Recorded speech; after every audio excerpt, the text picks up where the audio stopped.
Oh, look at that picture. John Dygert is joining to audio, and I can't hear you yet. Hey, John. Morning, Brian. Oh, look at you How we doing? with your lake background. I love that. I'm Yeah, good. How are you? doing all right. So what lake is that? That's Norris Lake. And that's the one where you have the house? Yes. Cool. Yeah. Heck. I'm sorry, you cut on me. Oh, hold on a second. Let's see. I'm trying to switch over to my headset here and it's telling me something's wrong. Can you hear me? Yeah. Okay. Cool. Yeah, that's the view off the back deck there. Oh, wow. Yeah, that's awesome. How far does the lake go? It's pretty sizable. There are probably 15 marinas on the lake, and I've only been to 4 of them. Whoa. So it's pretty big. Huh. It's a TVA created lake because of Norris Dam. Yeah. And so it's not like a round lake. It's like a bunch of fingers and channels. Yeah, that's got to be very relaxing. Yeah, it is. I don't see a lot of houses down there. Yeah, you know, it's funny. There aren't any on either side of our view, but there are some in our neighborhood. But there are a lot of houses down there. We just happen to be in a part where there aren't any across from us, which is kind of nice. Huh. Wow. How many rooms in the and how many does it sleep? So we have it's kind of a vacation rental business for us. So we have 2 down there now. One of them's a 9-bedroom, 9-bath, and the other one's a 6-bedroom, 6-bath. Really? Yeah. So how big are the beds in the bedroom? Here, I can show you pictures. Hold on. You must have monitors on top of monitors. What do you mean? You're looking way up. Oh, yes. I've got 2 big monitors, one on either side. Yes. So here, I'll show you real quick. This is the new one. Can you see that? Yeah, that's nice. I love it. Yeah, we just opened this one up. So this one Did you just build that? Yeah, we literally just opened it up 2 weeks ago. Wow. So this one we went really kind of high-end upscale. Yeah. And the other one is more cabiny, I guess I'll say. The other one is right here.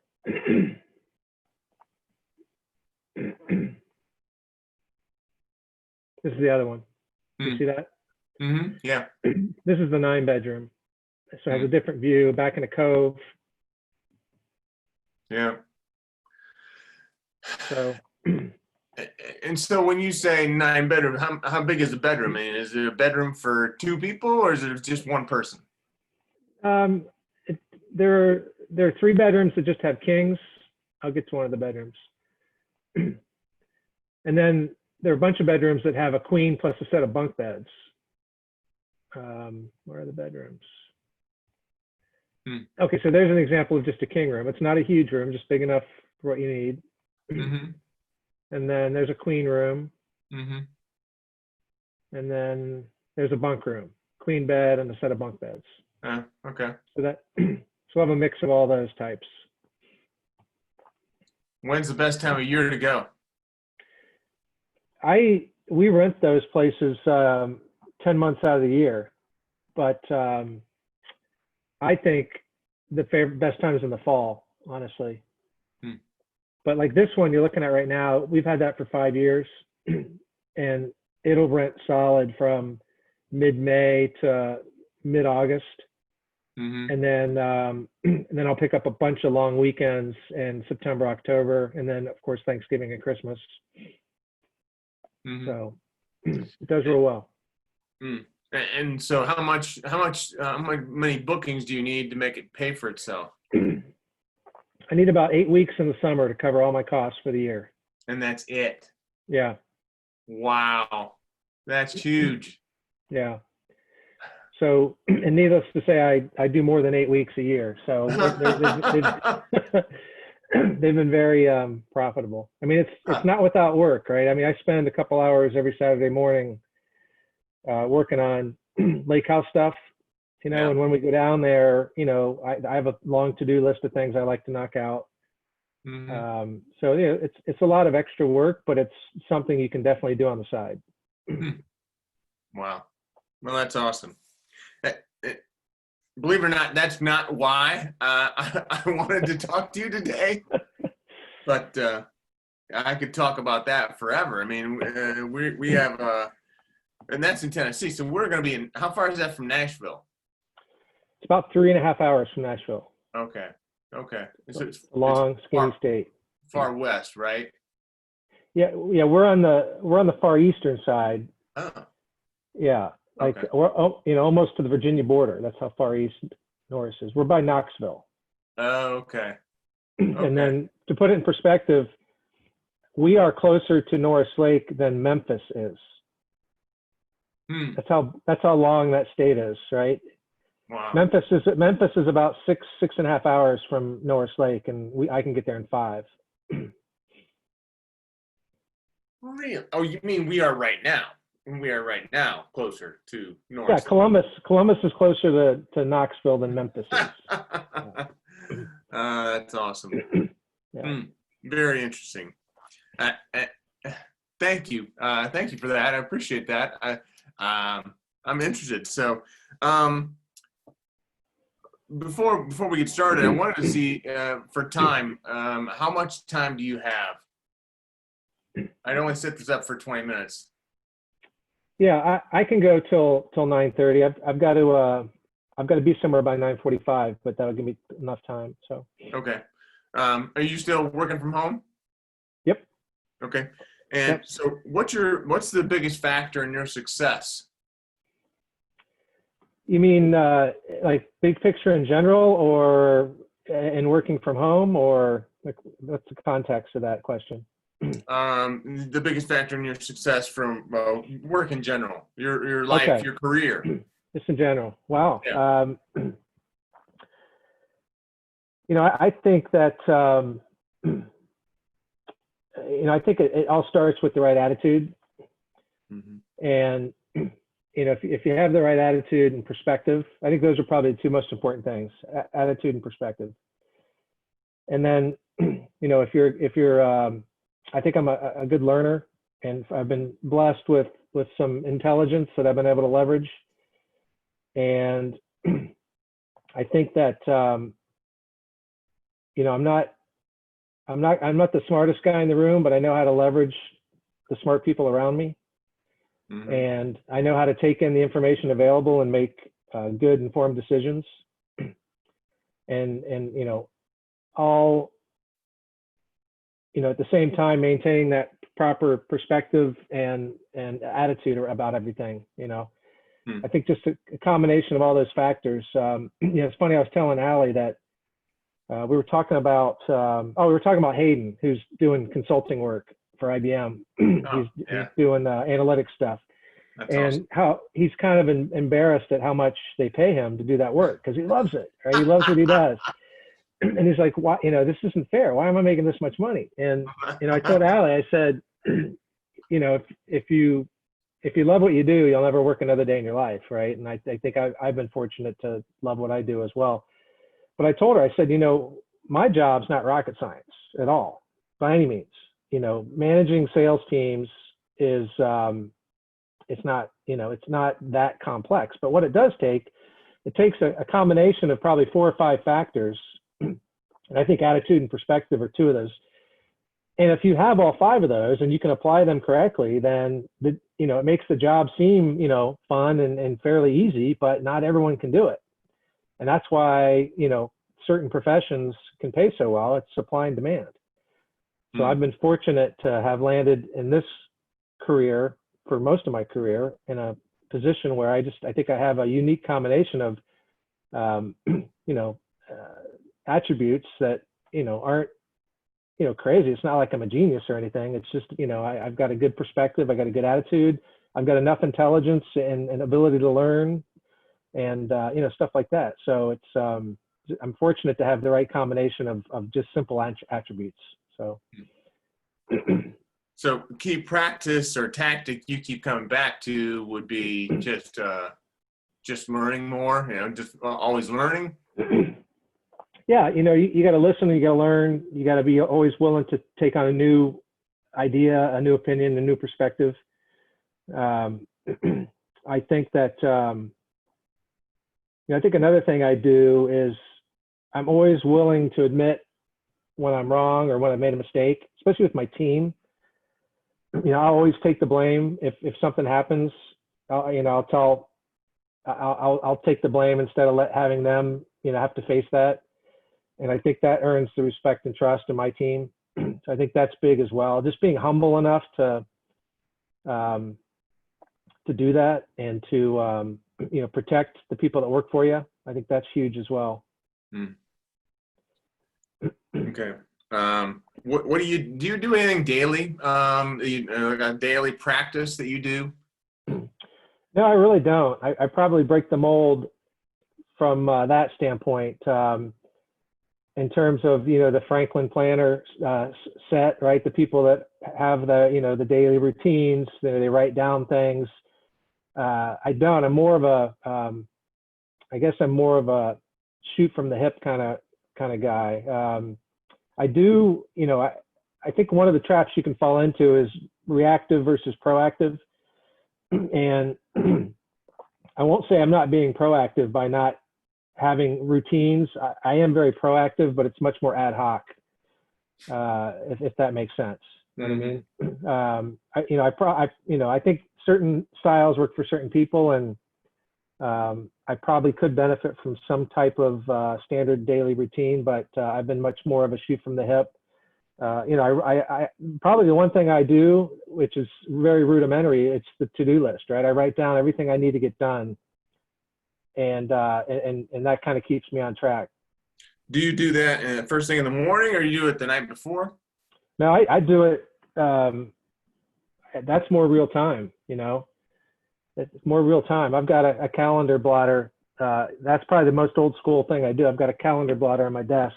You know, a big calendar blotter, and that's my scratch pad. That's where I write down ideas, to-dos, that kind of stuff. And then each month when I tear off the top page, I capture the important stuff in a more, you know, long-term format and scratch off the stuff I've accomplished. So, yeah. Can I see it? Can you hold it up? Oh yeah, it's just a basic Staples. Wait, where's the camera? I can't. Oh wow, that's funny. That's funny. It doesn't show up. I can't see any of it. Let me go back. Let me put it in front of me. Still That is so funny. It must be because it's white. It's all Yeah, right. yeah, it's just a standard. That's probably what, 18 by 20 inch. Yeah. Okay. Okay. Cool. No, that's good. So I mean, obviously you're very successful, big houses and all this stuff. I know you live in Bridge Park, right? Which is where the place is to be. So what's your next level of success look like? Great question. You know, I think, you know, I've also talked with Ali about, you know, I'm in a first line leadership role, and there's been a handful of opportunities for me to go a level higher. And I've actually resisted that because I love being at this level, and I love the autonomy and freedom it provides, and allows me to do things like you know, build a hobby like vacation rentals on the side. Yeah.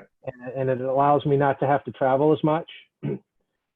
But you know, probably my next big decision is, do I want to go to that next level, that, you know, area VP level, or do I want to continue to stay at this first line sales leadership level? That's probably the next big milestone. And I think eventually that I probably will want to go there, especially if I want to stay with this company. I think it's just going to happen. It's, you know, and I'm not going to have a choice. I've been fortunate to have the ability to kind of dodge those promotions in the past without any kind of you know, negative recourse or negative branding of me at all.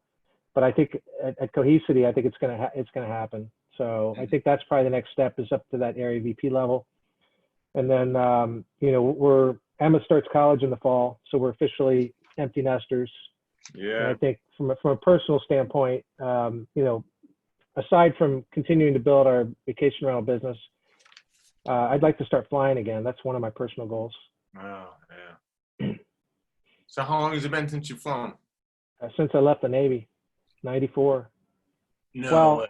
I left the Navy in 97. I stopped flying in 94. How long would it take you to get your license back? Your license is always good. You just have to, you have to do like an annual check ride. It's kind of like a driver's test. You have to do that annually, and that allows you to get insurance and all that stuff. So yeah, it would just probably take a couple check rides, and it's literally like riding a bike, Brian. The stick and rudder stuff, you don't lose that. What you do lose is your proficiency around flying, instrument rated flying, right? Like I couldn't go fly into a thunderstorm or try to fly in zero visibility. That would take a lot of practice to learn that again.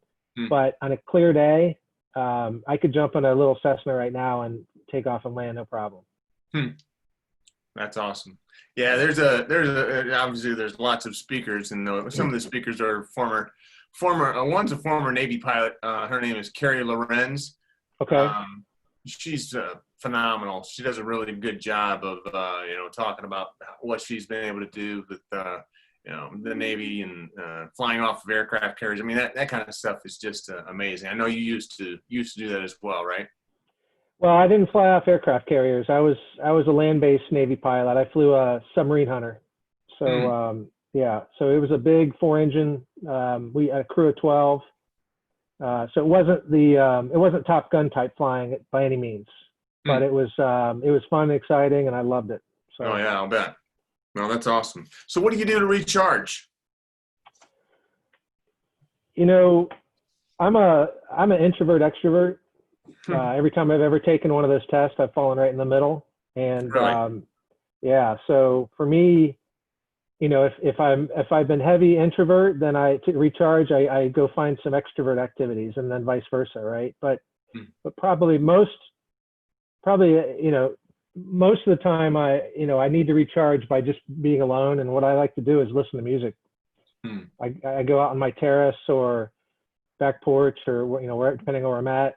And you know, sometimes I'll put on headphones. Sometimes I'll just play it loudly through a speaker. But listening to music for me is, and putting on a fire. That's for me. That's nirvana. What kind of music? I like mostly alternative rock, like Alt Nation on Sirius XM, if you've ever listened to that channel, or locally CD 102.5. Oh yeah. Yeah, so that's, you know, that alternative rock genre. And you probably know that Allie and I go to a lot of concerts. Well, until the spring, we were averaging probably 12 to 15 concerts a year. That's awesome. Yeah, we love live music. Cool. So the thing I talk a lot about is blind spots. So who holds up a mirror for you to help you with your blind spots? We all have them. There's something that we're seeing, and we're not saying that we should be. So who helps you from that perspective? You know, I think to some extent, Allie does. You know, she every now and then she will point things out, and I'll just step back and say, "You're exactly right." You know, and I appreciate her giving me that perspective. And so I think that to some extent she helps me. To some extent, I'm able to kind of uncover some on my own, and it's not just me suddenly, discovering a blind spot. It's me taking some new external information and realizing that I had a blind spot, right? Something new may happen, or a new opinion may be offered, or new information may be available, and then I realized that wow, I was missing that before. Now that I've got more complete picture, I realized I had a blind spot. Oh, one thing I didn't ask you about this. I'm recording this. Is it okay if I use parts of this or not? Yeah, I saw the little recording icon, so I realized you were doing that. Okay. Well, I want to make sure it's okay before I'll throw it away if you want me to. No, that's good. Okay. So we've got about 9 minutes left. So I would say 2 questions. So what's your morning routine like? Don't get gross on me. So I've pretty much been a virtual worker ever since I left the Navy. There was some time at IBM where we worked from an office, but I've been a home office worker for a long, long time. And, I wouldn't want it any other way. I just not having that morning commute just saves me so much time. So for me, it's a simple, make some coffee and get to your desk and plan out your day. It's kind of what I do. Are you up early, late? What do you? No, I'm not an early riser.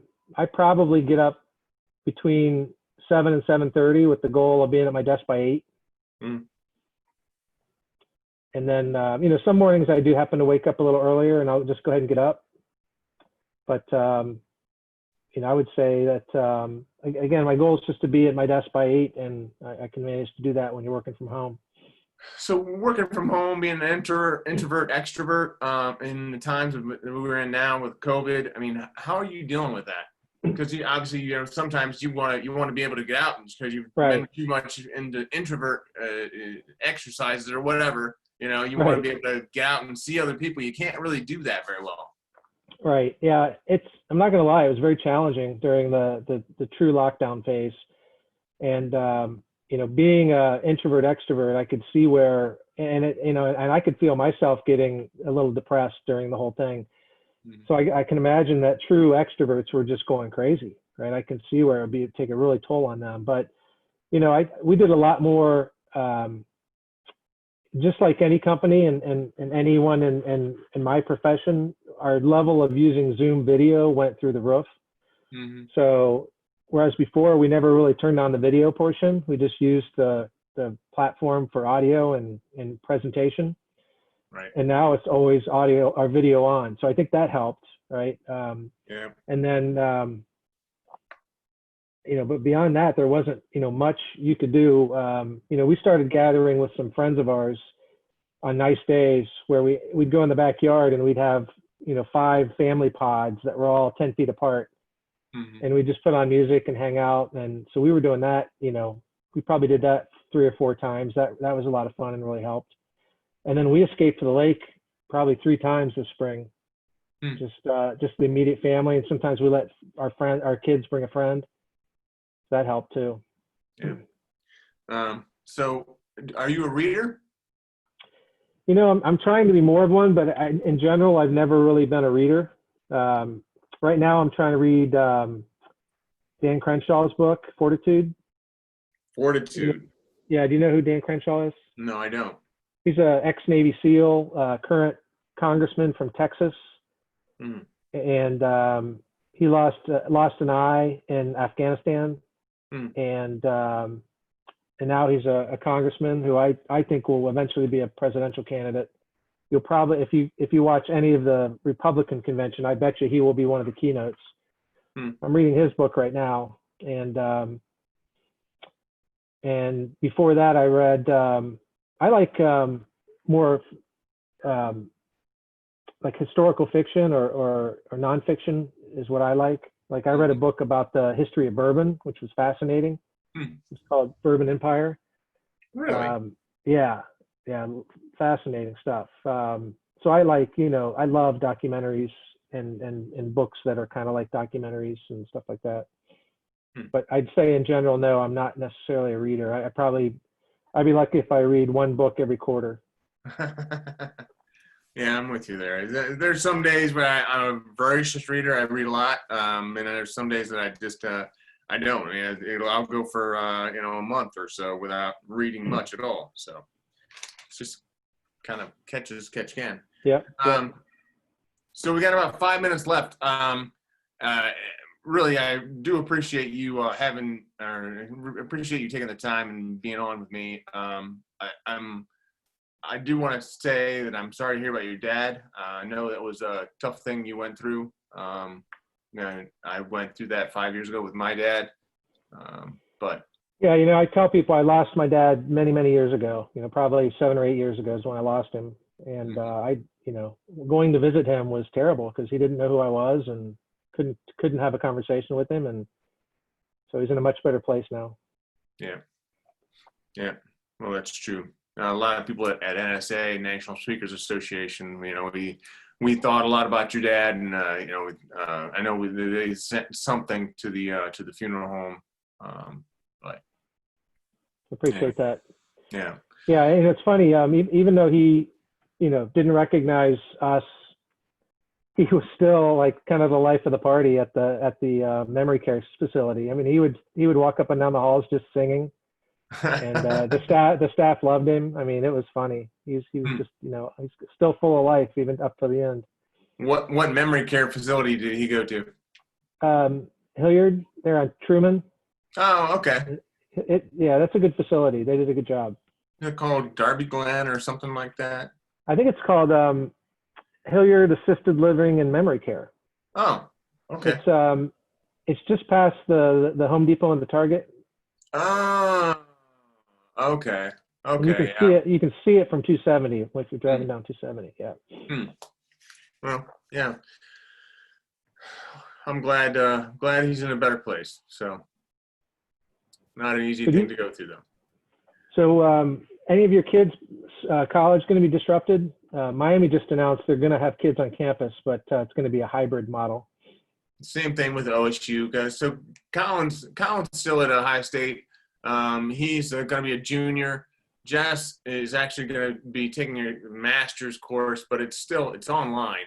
So she was online anyways, but she has an assistantship with their master's program to help pay for it. And so she still has to go there and work with some people anyway. So 20 hours a week.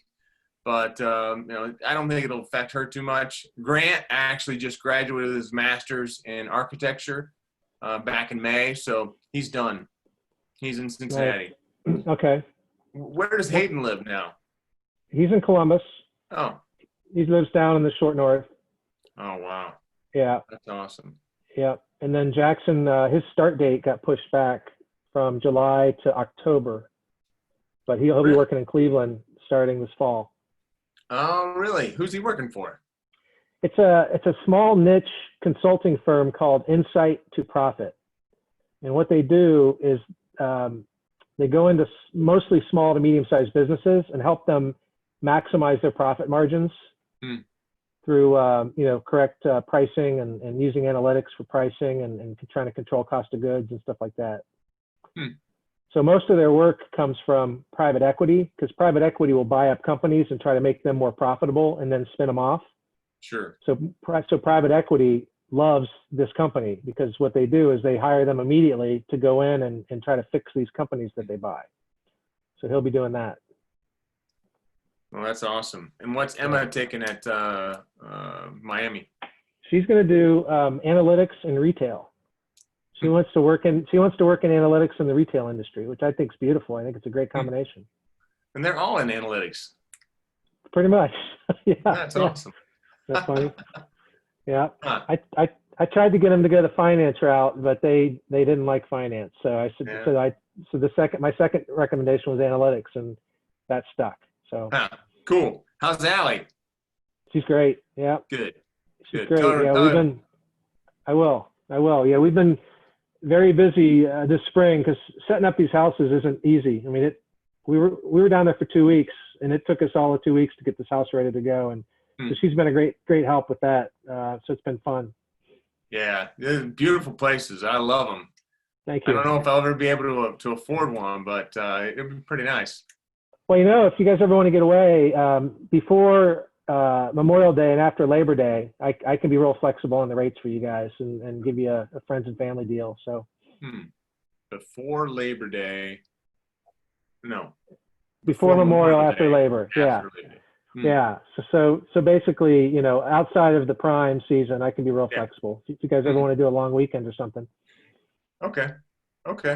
Yeah. Can you send me the info on them? Yeah. I'll send you the links. I'll send you the links to VRBO, Vacation Rental by Owner. Yeah. But you'd want to deal with me directly because they charge you a big fee to book through them. Yeah. Yeah. And I could. Go ahead. No, I was just going to say, if we could find the right weekend, I'd let you go down there and just cover my cleaning costs and such, and we'd be fine. So. Oh wow. Yeah, that'd be cool. I'd appreciate it. Yep. So, I am talking with other organizations about helping them and their sales teams with motivation. So, helping them with their blind spots or talking about vision, talking about what makes them unique. That's a lot of what I do. So, if things improve and you're thinking maybe you would want to have me come back in, I'd be happy to do that. We can even do a Zoom call or whatever you want. Yeah, that'd be awesome. As soon as we get, just realized I didn't have my lamp on. I've got a Zoom lamp and I forgot to turn it on. So much better. Yeah, as soon as we just we're going to go public soon, probably within 12 to 15 months is my guess. Really? And so my company's being super conscious about spending right now. So I'll certainly keep an eye out for the opportunity for me to leverage any kind of service like that. But I think once we go public, Brian, and then I think we're going to have a lot more flexibility in terms of education and training, especially third party. But our founder and CEO he's being very pragmatic and smart about making sure that he's, he made the comment. He goes, right now I'm paying the bills with other people's money. Because I want to be able to pay the bills with my own money, and we can't do that until we go public. So it's really a smart man that runs this company. And but I will long answer, but I will definitely look for opportunities to leverage you, Brian. All right, cool. I appreciate it. Thanks, John. Yep. Take care. All right. See ya. See ya.